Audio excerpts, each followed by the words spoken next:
we're gonna have a Cracker Barrel healthy menu, or try to modernize it. I think it's just a dumb idea. Very off-brand. Oh, we got Taylor Swift. What's the latest there? What's the latest, bro? I'll let you say whatever you want about it, and I don't ever want to talk about it again. There it is. Oh, they're going to launch this sucker. 10, 9. Is this live? It's happening right now. Okay.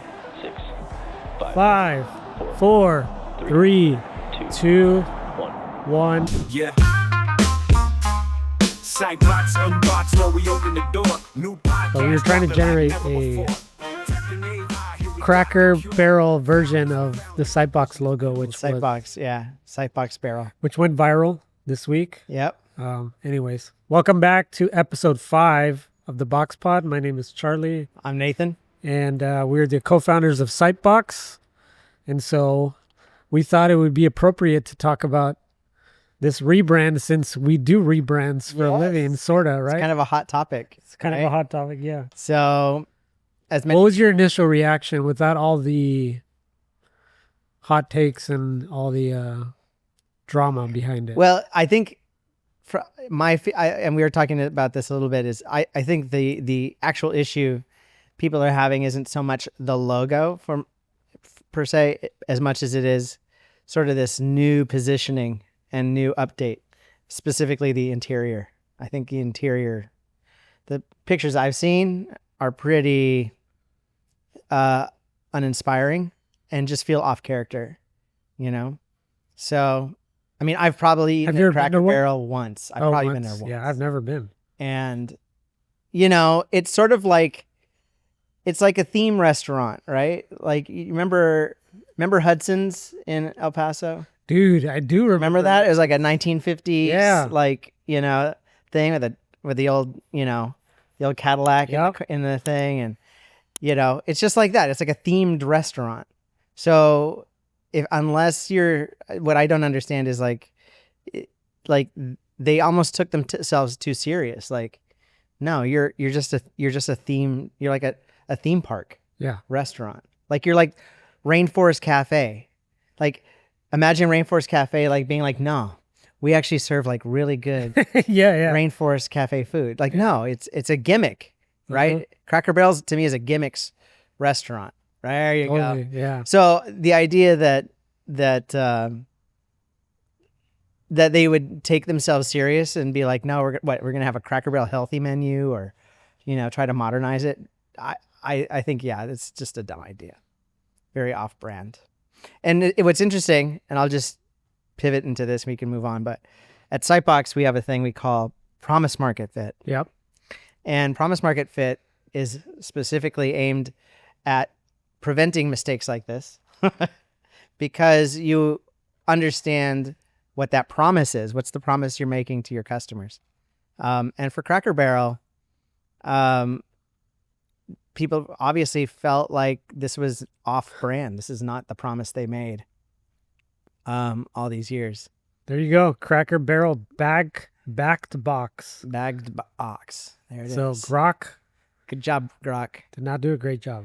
But But no, I think you're totally right. yeah, it's just It's like I get this desire to want to attract a younger crowd, and they're probably seeing, if it's this new CEO, youngish CEO, and she's coming in, and her job is for this restaurant to have longevity more than it already has. You're thinking our core base is going to die off soon, right. and are those customers, kids and grandkids, coming to Cracker Barrel, or will they still come? But the answer is not, let's modernize it so they'll come. You know what I mean? It's almost like, I don't know, like double down. You know what I mean? Like Bucky's all of a sudden, right? Absolutely. Became a thing. Bucky's has been around for a long time. Yeah, make it a shtick, right? Like, start like having the waiters like dress like pilgrims and stuff. I don't know, like whatever, right? Like lean in. Now imagine if people change the Bucky's logo or try to modernize it, like there'd People don't want be riots. Absolutely. Right? And that's the point. Yeah. It's like, this is not the place to do this. Not the place, not the time. Yeah, it was horribly. Do you remember when IHOP did Executed. that fake campaign? Yes. What was it going to be like? IHOB. Like for burgers or Yeah. something? Yes. And people fell for it. People fell for it. I mean, I fell for it. I remember. Mhm. And it was like, I don't know, maybe 24 hours. Yeah. Like they held on, and the next day I was like, just kidding. kidding. Just kidding. But hey, now you know we Yeah. eat hamburgers. Exactly. Right? Yeah. Yeah. Yeah, I remember that. Yeah. I don't know. I mean, all these sort of things. I think this is just a dumb idea. I think there's a lot of other ways to modernize Cracker Barrel that would have been better. But this sort of wholesale flip of it was just Really wasn't weird. smart. Really weird. Oh, we got Taylor Swift. What's the Oh latest God. there? What's the latest? I'll let you say whatever you want about it, and I don't ever want to talk about it again. Nathan has breaking news here. Breaking news. Taylor Swift got engaged. Yeah, but what were we saying about it? Oh, it's a win-win. Win-win, right? There's no way, like, she's going to come out with the I'm in Love album. Love is great. Love is grand. I finally found love. And if it goes south, she can have a Bangers? great breakup bangers all over again. Yeah. So you can't lose. No, You really no can't business. lose. It's interesting. We've talked a little bit about this, but I've since Suno came out, I've been writing songs and trying to grow as a lyricist. Right, it's the best way I can put it. And it's interesting to try to write songs that have an appeal to them, and find like what are those universal themes that people are like, oh yeah, I get what's going on. But as a result, now when I listen to music, I listen to it from like a almost more technical perspective, and I'm like, it always makes me wonder sometimes because I'm like, man, how do they, all these artists, they all write about these really raw emotions, right? Like high highs, low lows, and all this stuff. And at a certain point, you're like, where is this really coming from? Like. I look at people like John Mayer, for instance. Like that guy's had like a awful, like love life, and you're like, great, because that gives him good. Like, I got it. You listen to your songs. You're a blues writer. Like, of course, like it sounds like it, right? Or whatever. And it's funny to see. Like, I wonder how many or how that their life actually affects it. Because as an artist, at a certain point, they can just write whatever they want. Right? It doesn't have to be like, I'm telling you a deep, dark story of my life. Like it could just be like, hey, you know what? I came up with these lyrics. I thought it was pretty catchy. So I wrote a song and here we go. Right? But then you have other people who are sort of like, are much more connected to their music. I'll give you a quick example and we can move on. But Suzette and I went to go see Ray LaMontagne, who's sort of a new folk singer. He sings all these songs. One of them's our wedding song, right? And for a long time, he was always sort of like this, the lone guy, the guy who could never find love and all this stuff. Well, lo and behold, he's married now, and I think he even has a kid. And all his new album is all about like happy times. And it was so funny because her and I, we bought the tickets. We hadn't really listened to the new album, and we're in the show and it's like 3 or 4 songs in. We're like, it felt like the guy had gotten like therapy and like gotten on some meds because his stuff was like all cheerful. And we're like, what is this? Like, this is so different from his stuff. And then we went and found out, oh yeah, like his personal life had improved, And so now this album, and of course, everyone likes him for his sad songs, right? So he's got to kind of go back to that stuff to please the crowd, But it is sort of funny to think of how these people in their lives sort of make these songs happen, So anyway. And how much of music that exists, like what catalogs, I'm curious, did that model access? Oh, right? Probably everything and anything. I mean, it's... And so there's debate about... Yes. Right. Well, and now there's a deal now, which I think is kind of interesting. The Suno Studio, right? Where you can put stuff in. Yeah. I think there's going to be a point where artists are voluntarily feeding Yeah. the model stuff, right? And like all of a sudden, it doesn't have to go look and pull off of record albums. Like people are uploading their own original sounds and their own tracks, and all of a sudden, you know, now it's all sort of free game. Right. And I just listened to President Trump's AI, whatever it was. This is the all-in one. Okay. There was a AI summit or something at the White House that David Sachs put together. And they had other speakers, and then the president kind of closed it and then had some executive orders. But he talked about he's on the camp of kind of keeping it pretty open and saying, Yeah. he used the analogy of the library, which others have made, right? Right. You can subscribe to a library. You can go there and read anything and everything, right? And you can take knowledge from the book and then go write your own book. Yeah. Do you owe credit? Do you have to pay royalties to all the writers who you were inspired by? No. Not really. No. You just source them. Right. You just. We listen to music, you know, every artist and musician is inspired by something else they heard. And so the defense here is that the AI is doing the same thing. Right. Well, there's so- I mean, there's a thing in trademark code or whatever copyright law called fair use, Right. Fair use. Yeah. right? Uh-huh. And so the way that all these AI companies they're saying this is fair use. This is exactly, I think there's some really good arguments as to how they're right. And I think one of the big things is you can't ask, say, ChatGPT to reproduce the book. Or if you do, it'll say, sorry, can't do it. Right? Same thing with Suno. Like, get me Yeah. You can't even mention do this the song artist. as a make this, have Taylor Swift sing my song. Yeah. It'll go, yeah, not going to do that. Right? So good luck. Right? But Yeah, but you've been able to maneuver around that. somewhat. Yeah. I mean, I think I've got one song right now that I swear to you sounds like, what's her name? The Hannah Montana. What's her name? Miley Cyrus. Miley Cyrus. Yeah. I mean, I swear to you, like there's some Miley Cyrus little tones in there, and I'm just like, okay, that's awfully close. Well, why can't you go to ChatGPT and say, give me a description of Bruno Mars to the T Right. to use, Or give me a Suno. summary of a book, right? or give me a summary of a book? Yeah. That's what Cliff Notes does. Yeah. Like the idea of that isn't foreign. Yeah, yeah. Fair use has a lot of uses. Uh-huh. And so they're just saying, yeah, it's the same thing. I think the rub, I think in some cases like news is going to be a little bit harder because you're like, I think in some cases you're reporting on their reporting.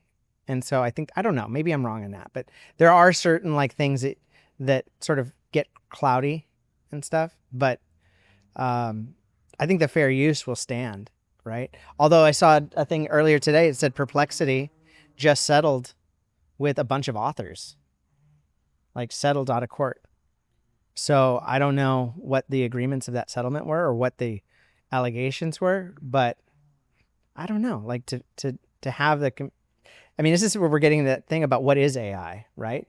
Is it a program? Is it what is it? What's the entity that we're creating, And, does it have the rights, so to speak, to read and consume? Yeah. Or does it have to like have these blinders on or pay for anything it consumes? Right. So I don't know. Time will tell. Yeah, I don't know either. But based on, and there is some controversial stuff though too. I know there's like the Library of Congress, one of the heads of that, she was fired for sort of saying that that I guess authors deserve more credit or compensation. So it's going to be an interesting fight. What I'm surprised at is that some of these cases haven't been settled yet, or like completely like ruled on. And if they keep settling, the problem with settling is it never creates case law, right? So it just means you're just kicking the can down the road for another lawsuit, until one of them finally says, I'm taking you to court. We're putting it in front of a judge. Judge is going to, the jury or the judge is going to rule, and we'll create a precedent for how this is handled. Nobody's really done that yet. Everyone's sort of settling. And I think Sony's suing for God knows what with Suno, like to the point where they could never pay. You know what I mean? Like billions of dollars. So I think the idea. Yeah, it sounds like a play where it's like we'll try to take them out. Right. Yeah. But you know what? There was actually a thing because that case is ongoing, and there was actually a thing that Suno, in one of the one of the days in court, came and basically showed they said, here, we have hundreds, if not thousands, of email addresses from people at Sony using as users of Suno. And so they're like, so they can probably make a case that by using it, that they can't sue because they're also participating in the usage. Yeah, they're like, you can't have it both ways. Right. You can't sue us and use us. Right. Exactly. Right. Dang.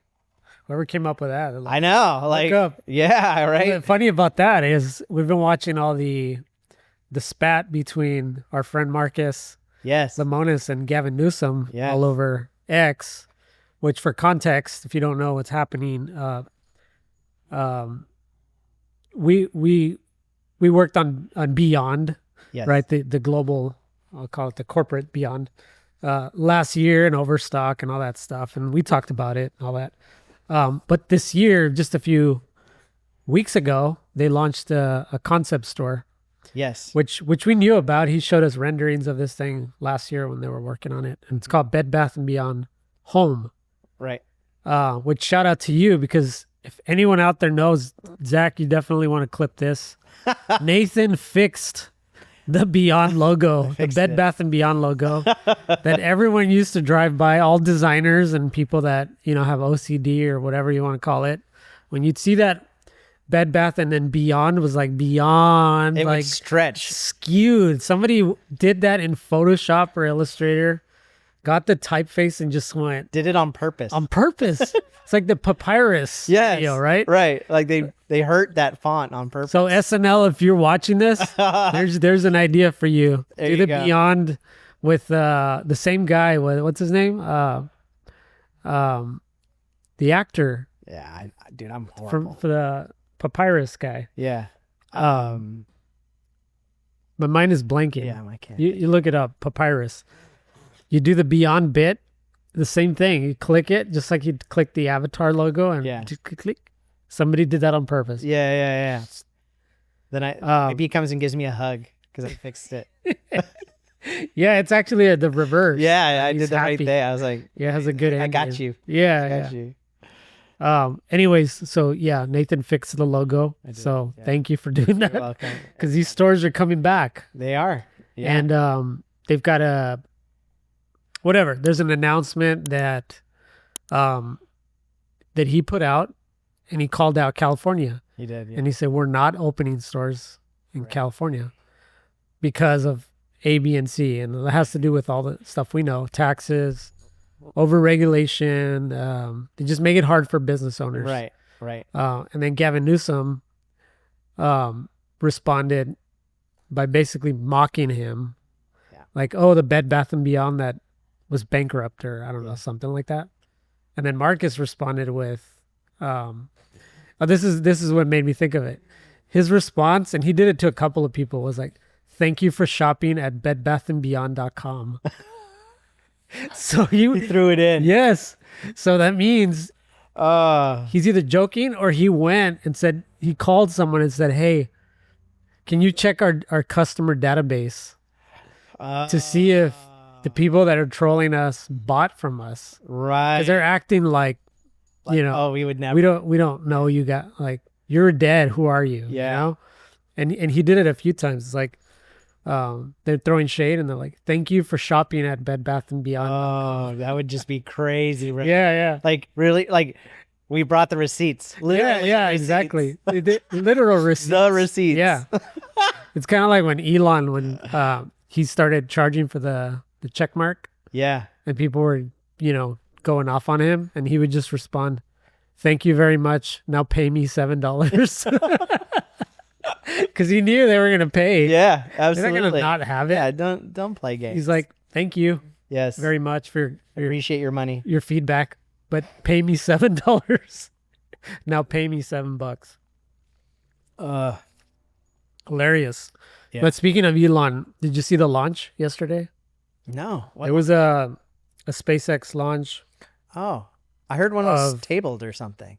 Oh, did it get tabled? Yeah, I thought that did. I thought they said it did.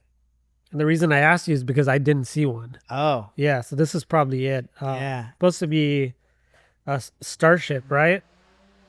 Yeah. But what was interesting is there was this video. Oh yeah, I predicted another scrub. These people on here are savages, man. It says this is an hour ago. Counting down to Starship. Oh, Weather is currently 45% favorable, so it looks like it might launch while we're sitting here. interesting. Yeah. But this is the thing that got me excited was Elon yesterday was talking about. Obviously, we know this is one step towards like interplanetary civilization. Yep. But that doesn't really get me excited too much. Like I'm not going to be here. I don't really care. But the sort of this idea of rocket traveling Mm-hmm. within our globe Yeah. is something that he's been talking about for what, 7-8 years, Yep. and even has a video, Yeah. right, of showing people traveling to Asia, Going to the spaceport. And spaceport. Yeah. And so he talked about it yesterday too. He was talking about how you can go to, I don't know, freaking London in 20 minutes and yeah. Japan or Shanghai in 40 minutes. And it sounds crazy, but it's completely true. Yeah. It takes like, 13 minutes to get into orbit or whatever it is, 10 minutes, 13 minutes. And then the pod just literally orbits around Yep. and then drops and then docks at the space station or whatever, Yeah. wherever it's going. And then that takes another, 20 minutes and then another 10 minutes to land or whatever. And then you're like 40 minutes door to door. Yeah. It's crazy. That is wild.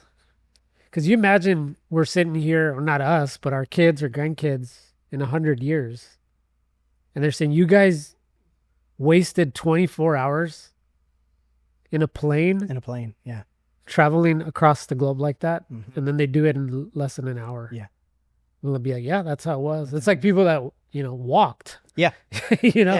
You watch like all those Bibles, shows like The Chosen, and Yeah. half of the show is them walking. Yeah. You're like, why are they walking everywhere? Yeah. It's like, because they had the paths, I got to go from friggin' Damascus to wherever. And it would take you days, Days. and for us, it's like here to Redondo would be, would take probably 3 or 4 days walking. Yeah. Who knows? So I was watching it. This is kind of geeky, but I was Yeah. watching a YouTube video just yesterday about the scale of our solar system.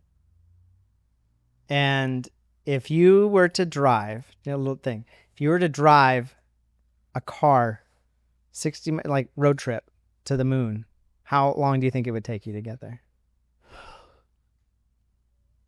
To the moon, a Like, few hours, I'm going to cruise. I'm going to drive to the moon. 60 miles per hour. Oh, what am I saying? A few hours? No, that would take probably a week. It would take 160 days. Ooh, that's a long time. Yeah. That's like almost half a year. Non-stop, 24/7. That's crazy, right? Get this. How long do you That's think why I believe we've never been there. Up here. How long do you think it would take to go to the sun if you were in a plane? In a plane, a month. 20 years. What? Yes. The sun is that much further away. That's crazy. That is crazy. Like we have no idea. Like you look up and our scale is so messed up. Yeah. Like and I'll blow your mind even further. So knowing that, right? So if this right here, this ball, let's say this is our solar system, right? So the outside of this ball is, what? Uranus. It's the orbit, right? Mhm. How big do you think our galaxy is? If that's our solar If system, this is our solar system, how big is the Milky Way galaxy? I would say, I want to say basketball, but I'm pretty sure that's not big enough. A football field, stadium, Is the United States to that ball. to this? The entire U.S., like from coast to coast. Yeah, That's our and you lay it on top, Milky Way, and then this is our solar system. yeah, And then our planet, our Earth, is like not even a speck of dust on Yeah. this thing. yeah, That's crazy, yeah. Of right? course. Yeah. It doesn't make sense. No, It doesn't make sense. The more you try to understand it, the less it makes no. And again, like, there's no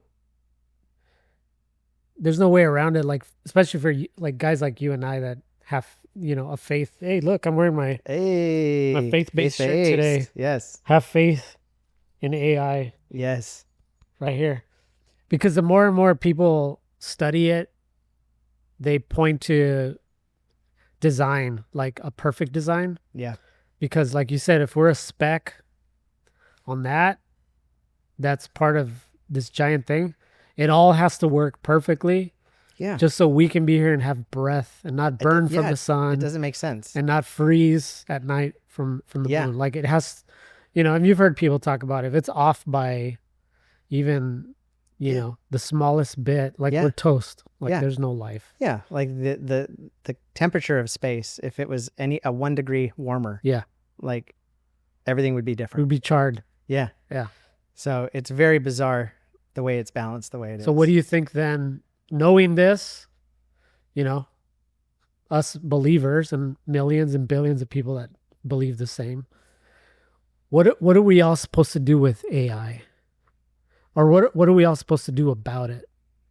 If we're training this thing to have superhuman intelligence, Yeah, at what point does it go too far? I don't know. I don't think anyone I'm not a knows. theologian, so I don't know the answer to that. Right, because it's like you have all these. It's kind of strange because you have all these like writings all the way going back to, from biblical times to even philosophers and Mm-hmm. scientists, but no one predicted this. Everyone predicted other things, right? And foresaw other things in science and how we advance and stuff like that.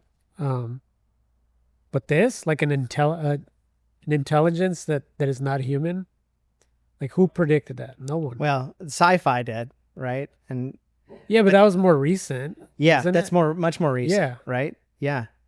And typically the way sci-fi looks at it is they look at it as like a threat. Typically, It's always a threat. Yeah. and it typically ends up with some sort of face-off between humanity and artificial intelligence.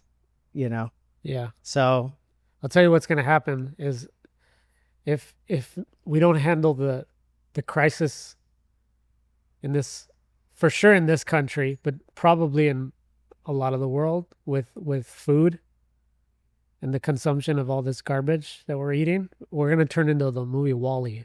bro, for real. Right? For real. Yeah. I mean, especially once it starts like really handling that stuff, because then you just be like, yo, I don't have to do anything. Nothing. I don't even have to like take out the trash. And I don't- that was the other thing, you know? speaking of Elon, right? People have asked him, and even recently again, well, if AI is going to do everything and there's no need technically for work, how are people going to live? And he always says a universal basic income. Is that what he says? Yeah, as the answer, which is more of a libertarian, or what would you call it? That's not a libertarian No. view. That's a socialist, Yeah. It's left-leaning view, which Yes. people think he's a Nazi, which is funny. Sure. But he he believes that, you know, and it's a pretty left leaning idea. Yeah. But what he's trying to say is, as long as you have the bare essentials, you know, like the country itself will be producing so much money Yeah. because everything's being done, and we're going to be the superpower that we're just going to distribute wealth equally to everyone. Nobody has to worry about money Yeah. per se. Like, there's just going to be so much abundance. So much abundance. But back to the Wall-E thing, if there's so much abundance, what's going to stop people from just like, I don't need to cook anymore. I'm just going to go down to the Cracker Barrel or Yeah. or to the Right. IHOP and Right. have burgers every night. Right. Or if I've got a home robot, just fry me up some food. You know? Yeah. I want No chicken fingers incentive. every night. Yes, You know? exactly. Like, yeah.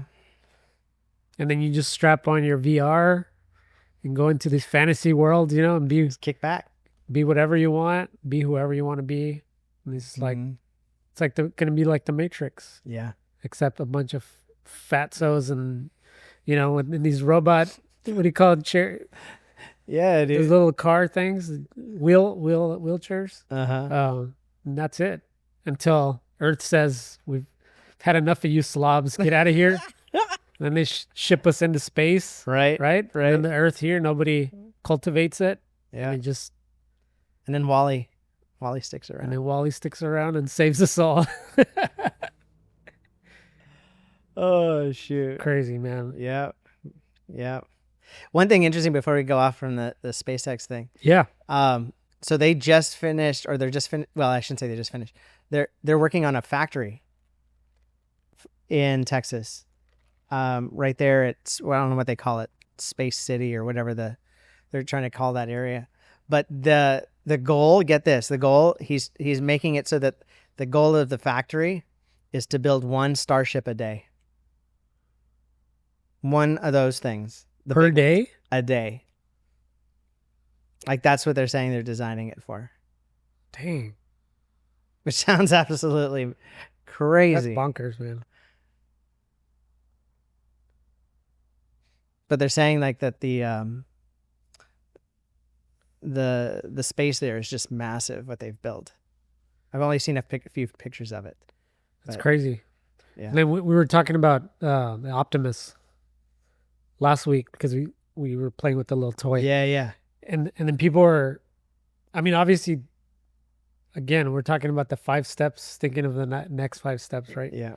People who can see ahead that far. And I feel like Elon can. We're seeing today laundry, do your dishes, do some chores, right? Right. But and maybe he's talked about this and I just don't know. What's to stop him from just sending a fleet of those things to Mars and not putting humans in danger? Why wouldn't you? Right? Right. And say, get to work. You just like humans, except you won't die. Right. We know for sure you won't die. Go prepare this place, Exactly. right? Go farm it. Go do whatever the hell you got to do. Yeah. Make it, create some shelters and whatever. Yeah. So that when humans do arrive, it's yeah. doable. Right. So imagine that though. 100%. Then that will be a truly mixed civilization. Because let's say you send, I don't know, 10,000 of these things every trip, and then it starts to increase as they start to, send more and more. Before long, you could have 1 million of those things populated on Mars, and then you start sending humans, a few hundred at a time, whatever it is. And then humans become, it would take probably decades to get to 1 million humans. Mm-hmm. And then you'd have 1 million humans and 1 million robots Yeah. living simultaneously. Yeah. Be Star Wars, dude. Literally. Straight up. And get this though. Do you know how I many feel like in Star Wars, you have like the old broken down, like hoopties. Tatooine? Yeah. Yeah, it'll be like that. Yeah. They're like, how old are you? He's like, dude, I'm 100. What are you? Like, what? I'm 300. I'm like, dang, crazy. You've been around that long? Yeah. Yeah. And then they'll have a big, what do you call it? A shrine, like a big Elon Yes. head or something. Yes. You know, statue, Right. like our creator. What is that show? The Silo. Yes. What, it was the guy? Yes. Right? Yes. That would be Elon. Yes. That's it. There Right? it is. It's like the silo. Another science fact. So there's only Mars is one of the only rocky planets, right, that we could go to. There's Venus. But Venus is like 900 degrees, and Mercury is right off the sun. But we could go to Mercury because it's what's called tidal locked with the sun. So one side of Mercury is always facing, I believe, outer space. So one side's kind of frozen, one side's hot. So you could stand like on the orbit, on the just that very thin line. But there are over 200 moons. What is this? Oh, it Launch time, bro. Ah, Mute it. but there are over 200 moons in our solar system, and those are all rocky. And I just found a bunch now, like around Uranus or something like that. So we have 200 other places we can go visit, and some of the moons around Jupiter, for instance, because they're so close to Jupiter, they're getting pushed and pulled by the gravity, and so they actually have a hot core, and so there's geothermal energy underneath. So potentially it could actually have life underneath because it's warm. There's potentially warm water on those planets. Crazy. But imagine you have to live on the... Well, no, these moons you don't. Like, that's what I'm saying. Oh, the I moons. see. Yeah. Like, Jupiter's moons are probably more habitable than Mars is.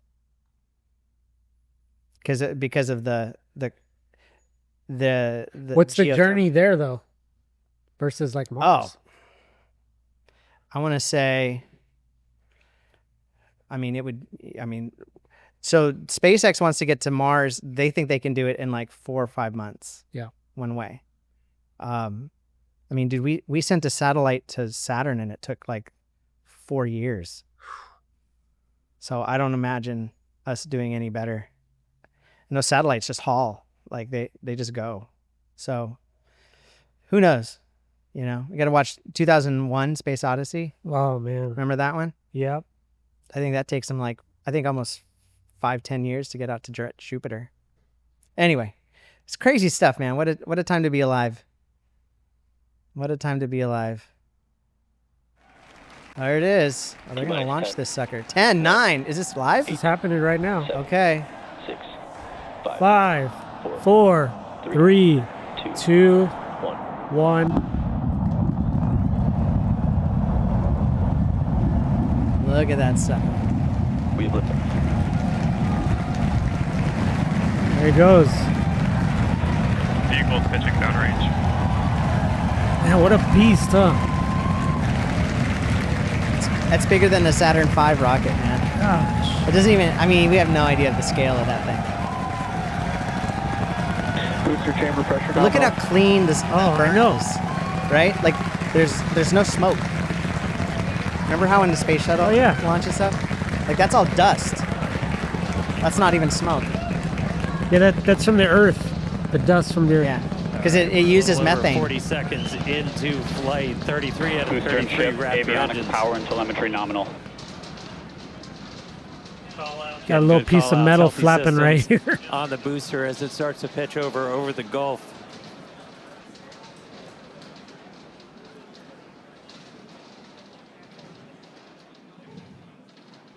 All right, we're a little How over quiet it 1 gets minute immediately. into flight, about Yeah. to pass through max Q. Max Q. Oh, it looks Look at all those engines, dude. beautiful, dude. It's like 30 engines on that thing. Did you see that meme of Elon smoking? Oh, is it? Yeah. Experience on the way uphill. 2 minutes to see the curve. Yeah. We're still attached. Dude, I still remember getting into debates with flat earthers on Reddit? TikTok. Oh, on TikTok. Dude, get this. There's a guy, I think I've told you this. I wouldn't say famous, but an infamous flat earther, Uh-huh. and his name's Nathan Thompson. And he's here in Southern California somewhere. As of right now, our manual Have you ever had mistaken identity? No. Nobody showed up to your house. That was incredible news. Just a call out for booster engine cutoff. There it goes. Engine's cut off down to those yellow three. Here it goes. Dude, and that thing's going to go back. Yeah, it's gonna land. It's going to go Hopefully. back. But where? Like out in the ocean, or? Aren't those the ones they catch? I think maybe. Yeah. It's way back to us. Okay. There you go. Yeah, it's going to go right back. Ascent burn into space. How's it going in Hawthorne, Jesse? It's great over here. You can hear the crowds. Look at the graphic here on the bottom left. Yeah. The booster is now making its way Most of them. down to Earth. Looks like we have 12 of those 13 engines ignited. We're using the engines. Dude, have you been to this? Go for booster return. I'm in Hawthorne now. Excellent call Yeah. out there. We are go for boost return. I'm like. How close I'm like are you? 2 miles? Wow. I've never been. No. No. They have one of the original Falcon rockets out front. There it goes. And there you can see on the screen, we had we just jettisoned the hot stage. And there's a great, excellent view there of the hot stage floating away from. Look at that thing, man. Just What am I? That's what? calling it the hot stage. Now we've shut down the engines for that boost back burn. That confirms boost back burn is now complete. That was the first of 2 burns required for the vehicle to make its way back down to Earth. See, back to the traveling, right?